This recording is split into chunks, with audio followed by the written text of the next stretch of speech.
tonight on Denver7 News at 6. This is a catch and release program. Some Colorado lawmakers want sheriffs to keep as many jail cells empty as possible. We are addicted to incarceration. Critics say their plan leaves dangerous people on the street. It makes communities less safe. Isabella Thallis was murdered with a stolen gun. Her mother wants to ensure what happened to her daughter won't happen again. An activist, no. Mama Bear put me at the top. Colorado's Catholic Church advises the faithful to avoid the vaccine made by Johnson & Johnson. Plus, the tax credit that could mean thousands of dollars for parents, and most importantly, their children. Almost 90% of the kids in our state are going to benefit. And a contractor left a woman's basement in pieces. We found someone happy to put it back together again. I'd like to get it done for her. Get her house done and get her parents moved in. And good evening, and thanks for joining us this evening. I'm Ann Trujillo. Temperatures have dropped and snow is starting to come down in parts of the Front Range. And keeping with tradition, the Eisenhower Tunnel had to close for a time, yes, because so many people were crashing, unfortunately, although traffic seems to be moving just fine now. Chief Meteorologist Mike Nelson's tracking the storm and how much snow we are in for tonight. Mike? Thanks, Ann. This is the view above the Eisenhower Tunnel, looking down toward it from the top at Loveland Ski Area. Snowy there. Denver area, we're getting some snows falling now. It's kind of a mix of rain and snow in the metro. The snow level is still a little bit below 6,000 feet above sea level, and that's where we have most of the winter weather advisories is above that until 2 o'clock in the morning across much of the southern part of the metro area and down across the entire Front Range. This is a big sloppy storm system, a lot of moisture with it, but it's relatively mild and fast moving. And so if you look at the current temperatures, it's still in the 40s up at Fort Collins and Greeley, but it's dropped to the 30s in Denver, and we will drop to the upper 20s by morning. So slushy snow tonight. The wet roads will become a little bit slick as temperatures drop below freezing by morning. But boy, do we have a warm, dry forecast in the 7 days, so stay tuned for that. Thank you. Police in College Station, Texas say this girl, the subject of an Amber Alert, may be traveling through Colorado. The 3-year-old is believed to be in a Toyota Highlander with a woman named Miranda Nicholas. Police say she may be without needed medical equipment. You can find more details on thedenverchannel.com. The mother of Isabella Thallis is in the state capitol tonight to push for a bill that would require people to report stolen or lost guns. Isabella Thallis was murdered last year while walking her dog through the ballpark neighborhood. Denver police say the man who shot her used a rifle that was taken from the home of a Denver police officer. Isabella's life was taken all too soon, and it was stolen from her future. It was stolen from all of us, her loved ones, and her life was lost. We're not trying to impose on people and take their guns away from them. We're just asking for a little bit of responsibility and common sense. And Anna Thallis had a lot to say about her daughter, and all of it is worth hearing. We will have that for you tonight on Denver7 News at 10. Lawmakers and law enforcement are going round and round over a bill that would allow people to stay out of jail while awaiting trial on serious crimes like arson.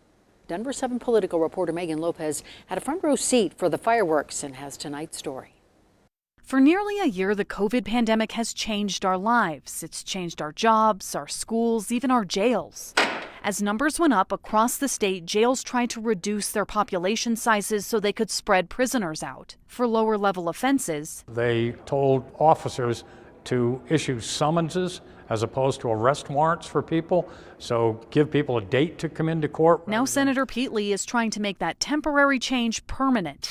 Senate Bill 62 would prohibit police from arresting people who commit traffic offenses, misdemeanor crimes, and more. We are addicted to incarceration. We should reserve our jails for the people who create a risk to people in the community. In its current form, the bill makes the same allowances for Class 4, 5, and 6 felonies and encourages courts to issue signature bonds instead of cash bonds. Violation of custody order is a Class 4 felony. Identity theft, cannot be taken in jail for that. Animal fighting is a Class 4 felony. Bribing a juror, retaliation against a judge, second-degree arson, third, fourth-degree arson. Senator John Cook says this bill will move criminal justice reform in the state in the wrong direction. It's pro-criminal.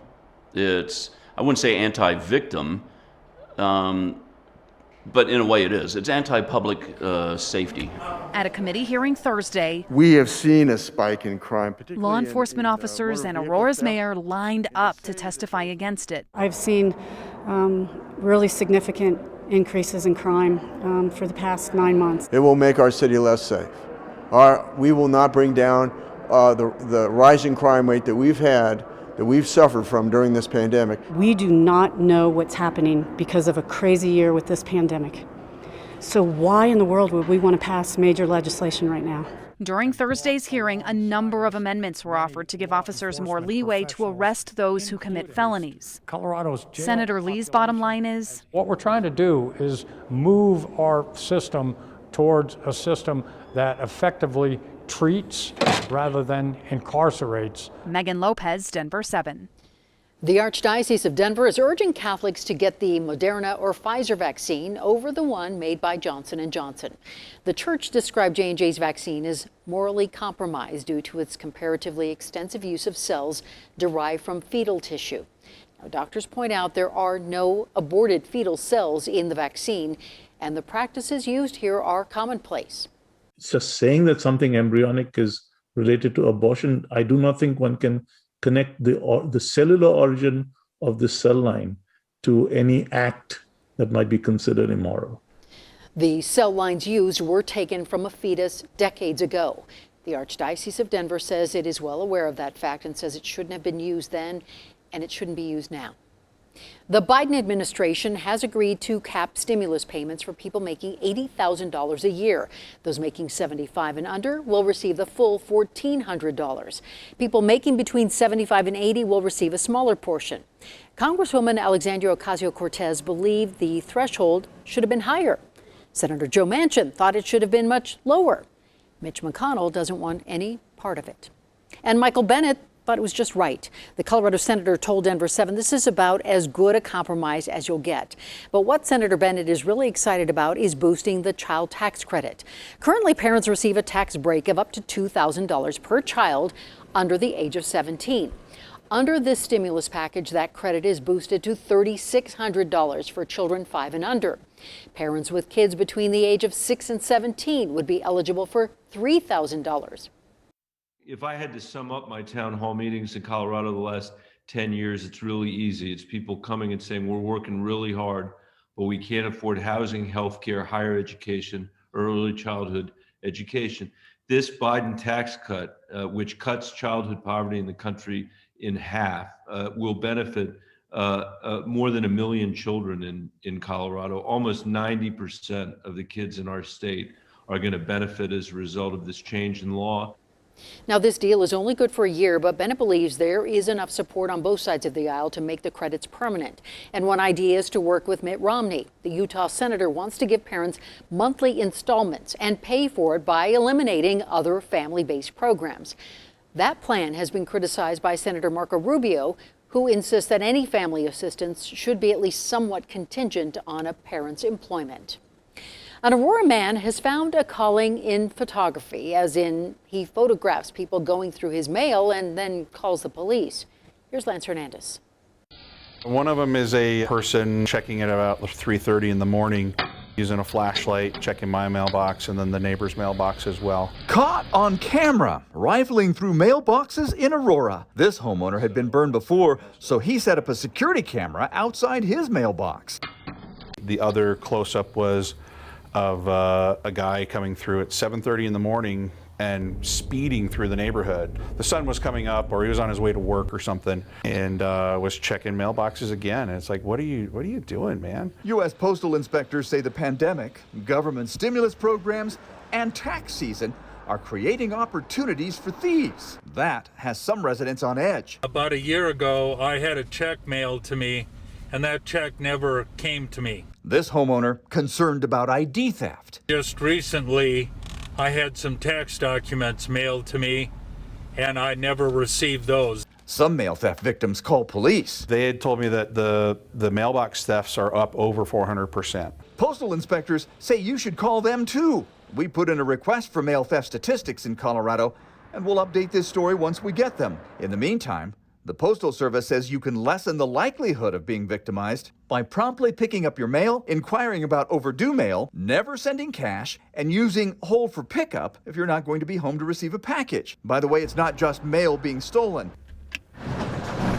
The first gentleman we spoke with as a thief broke into his neighbor's car. They stole the garage door opener. They used the garage door opener, opened up the garage, and stole their car that was in the garage. You might want to keep your garage door opener with you, not in your car. Lance Hernandez, Denver7. Coming up, the Broncos GM weighs in on keeping Von Miller and making Drew Lock better. He really wants to be great. I like the track that Drew's on. Plus, good works done well. Get that nightmare out of her life, of her old contractor taking advantage of her